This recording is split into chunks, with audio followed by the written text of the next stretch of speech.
नमस्कार दोस्तों, मैं हूं अंबर शर्मा यानी कि मोगली बाबा, फिल्म मेकर और फोटोग्राफर। आज आपके साथ एक इंटरेस्टिंग टॉपिक पे बात करेंगे। मैंने अपने लाइफ के 12-13 साल वाइल्ड लाइफ में बिताए हैं, तो मैंने सोचा आपको आज अपनी वाइल्ड लाइफ का एक एक्सपीरियंस शेयर करूं, वो भी एक बहुत ही इम्पॉर्टेंट सब्जेक्ट पे। वो है बैट्स और ह्यूमंस यानी कि चमगादड़ और मानव जाति। तो चलिए शुरू करते हैं।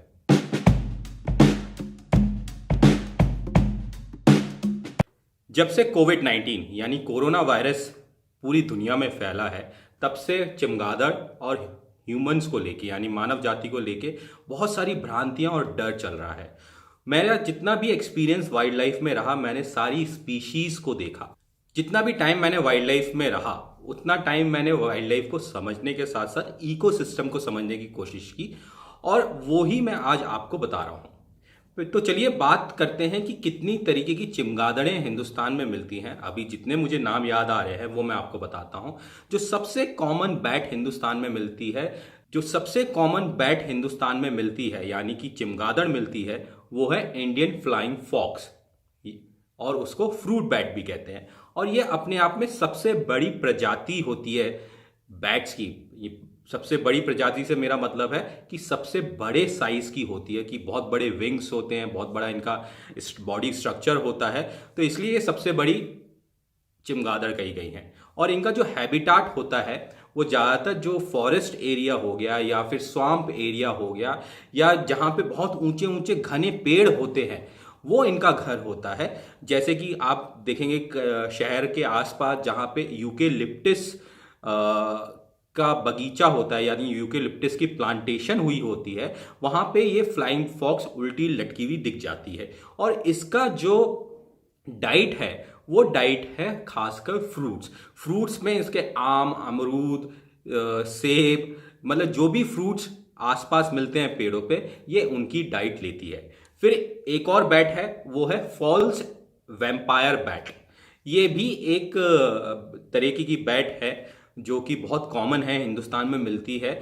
और इसकी जो डाइट है वो है लार्ज इंसेक्ट से मेरा मतलब है कि जो थोड़े से बड़े इंसेक्ट होते हैं जो हमारी आंखों से दिख जाते हैं, वो जो इंसेक्ट होते हैं उनको हम लार्ज इंसेक्ट कहते हैं। जैसे कि कॉकरोचेस और फिश, फ्रॉक्स, लिजर्ड, माइस यानी चूहे, और आपकी ये छोटी चिड़िया जो होती हैं, ये जो इंडियन वैम्पायर बैट है, ये जो फॉल्स वैम्पायर बैट है, ये इसकी डाइट है।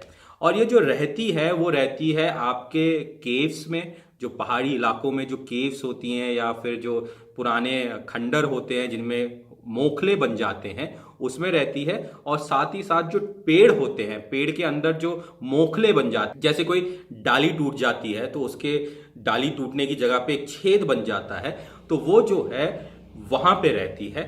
फिर एक और आती है बैट जिसको हम कहते हैं माउस टेल्ड बैट।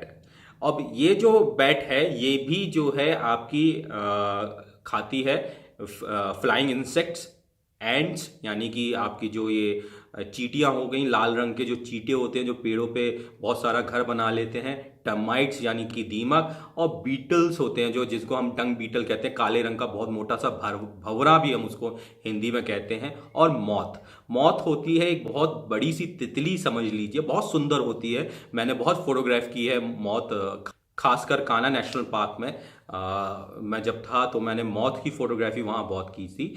और ये जो अपनी माउस टेल्ड बैट है, ये रहती है आपकी केव्स में, रॉकी एरिया में, और जो पुराने आपके वेल होते हैं यानी कि कुएं पानी वाले, उसमें रहती है। अब आते हैं एक और बैट पे, उसका नाम है हॉर्स शू बैट। ये सबसे भद्दी और सबसे गंदी बैट होती है देखने में। मैंने जब भी ये हॉर्स शू बैट देखी है तो मुझे अजीब सी फीलिंग आती थी। लेकिन ये भी जो खाती है, इसकी जो डाइट है वो है इंसेक्ट्स है। और ये जो रहती है फॉरेस्ट में रहती है, सवाना एरिया में रहती है, और बहुत ही गंदी दिखती है। ऑनेस्टली मुझे कभी पसंद नहीं आई। और एक है प्रिपिस्टल बैट। प्रिपिस्टल बैट भी इंसेक्ट खाती है, और ये बहुत ही ह्यूमिड वाली एरिया में रहती है, खासकर केव्स में जहाँ पे ह्यूमिड हो जाती है, ये केव्स में रहती है। मुझे अच्छे से याद है जब मैं बांधवगढ़ नेशनल पार्क में काम कर रहा था 2005 से 2009 के बीच में, तो वहाँ पे एक जगह थी बड़ी गुफा बांधवगढ़ नेशनल पार्क में।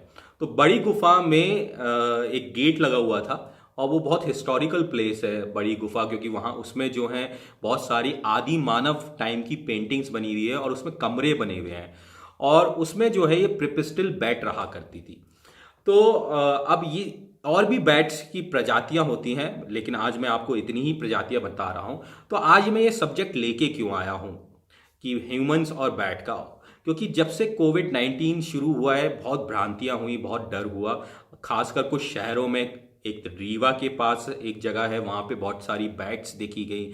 मुरादाबाद जो यूपी में एक टाउन है, वहाँ पे बैट्स जो है वापस आई हैं, तो लोगों के मन में डर बैठा है कि बैट आ गई है तो मतलब अब इंसानों को यहाँ पे भी कोरोना हो जाएगा। कोरोना जो है वो बैट्स के पहुंचने से नहीं होता, ह्यूमन में जब ट्रांसफर होता है तो कोरोना होता है। ऐसा नहीं है कि कोरोना अगर हम बात करें कोरोना की, तो बैट्स में कोरोना की एक स्पीशीज आज से 50 साल पहले भी मिली थी और हमारी बॉडी के अंदर भी जो वायरसेस हैं वो हमारी बॉडी के ऊपर रहते हैं। बहुत सारे वायरसेस जिसको हम गुड बैक्टीरिया और बैड बैक्टीरिया कहते हैं वो भी हमारी बॉडी में रहते हैं। ये जो आप रोए देख रहे हैं, ये जो स्किन देख रहे हैं, इसमें बहुत सारा गुड बैक्टीरिया और बैड बैक्टीरिया होगा। तो जो गुड बैक्टीरिया होता है वो बैड बैक्टीरिया को खत्म करता है। मैं गुड बैक्टीरिया का एक और एग्जाम्पल देता हूं। जैसे हम जंगल जाते हैं, जंगल में हम जाते हैं तो हमें बहुत अच्छी खुशबू मिलती है, हवा साफ मिलती है।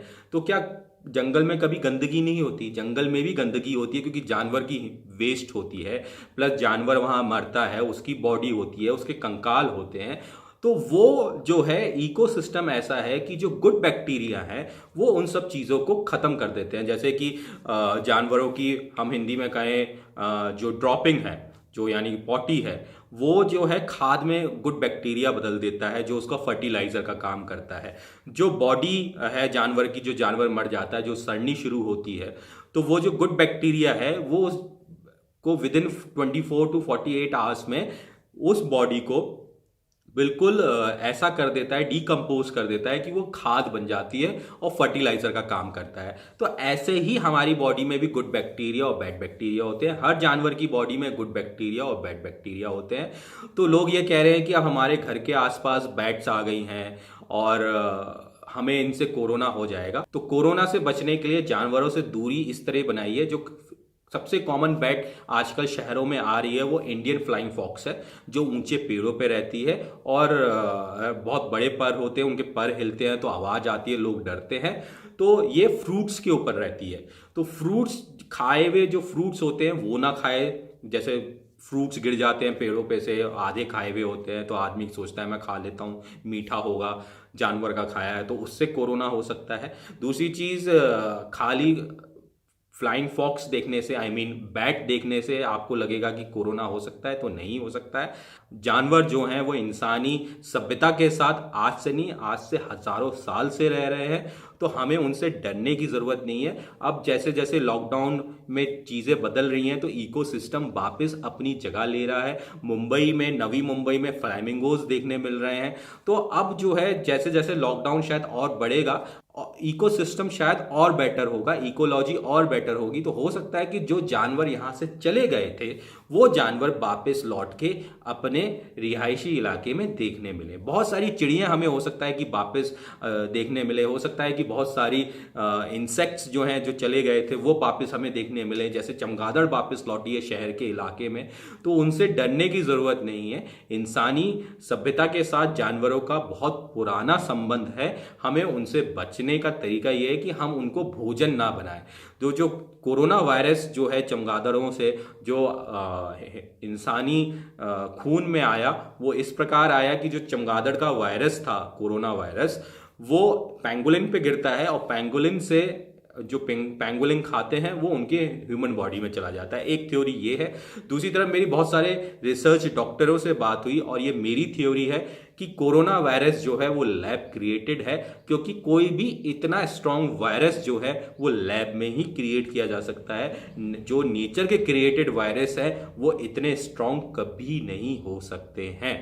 कि आप ये समझने का प्रयास करिए कि कोई भी वायरस जो है वो इंसान से या जानवरों से ज़्यादा ताकतवर तब हो सकता है जब हम उसके ऊपर कोई साइंटिफिक रिसर्च करके उसको एक्स्ट्रा फुल एक्स्ट्रा पावरफुल बना दे। तो ये जितने वायरसेस जो जो इंसान को वायरसेस परेशान करने वाले होते हैं, वो वायरस होते हैं आपके लैब क्रिएटेड। ये मेरी थ्योरी है। मैंने बहुत सारे डॉक्टरों से बात की जो बायोलॉजी में है, जो वायरसेस की स्टडी करते हैं, और हर लैब में, ऐसा नहीं है कि दुनिया की कोई भी लैब, हर लैब में वायरसेस होते हैं, क्योंकि उनसे लड़ने के लिए आपको एंटीडोट बनाना होता है। आप किसी भी लैब में चले जाइए, आपको वहाँ पे वायरसेस की जो है एक लाइब्रेरी मिल जाएगी जिसमें वो वायरस सरवाइव करते हैं और उनके ऊपर वो रिसर्च करते हैं। तो दुनिया की हर लैब में बहुत सारे वायरसेस देखने मिल सकते हैं और होते हैं। तो मेरे कहने का अर्थ यह है कि ह्यूमन जो है, यानी कि मानव जाति जो है, वो इकोलॉजी जो वापस हमारी सही हो रही है, इकोसिस्टम जो हमारा सही हो रहा है, जानवर वापस शहरी इलाकों में आ रहे हैं, तो उनसे डरे नहीं, उनसे घबराए नहीं, थोड़ा पढ़ने की कोशिश करें, पुरानी सभ्यता जानने की कोशिश करें, और जानवरों से डरने की आवश्यकता नहीं है। मैं यही कहूँगा, उनके साथ आज से हम लोग बहुत सालों से रह रहे हैं। ये हमने जब से उनको खाना शुरू किया है, हमने इकोसिस्टम की, जब हिंदी में कहें माँ बहन की है, तब से हमारे साथ ये प्रॉब्लम आनी शुरू हुई है। तो मुरादाबाद के लोगों को, रीवा के लोगों को मैं यही कहना चाहता हूँ कि जो बैट्स यानी चमगादड़ लौट के आई हैं, तो उनसे डरिए मत, उनसे घबराइए मत। वो इस प्रकृति का हिस्सा है, आप ही की तरह। तो मिलते हैं अगले एपिसोड में। तब तक के लिए मैं आपसे लेता हूँ विराम।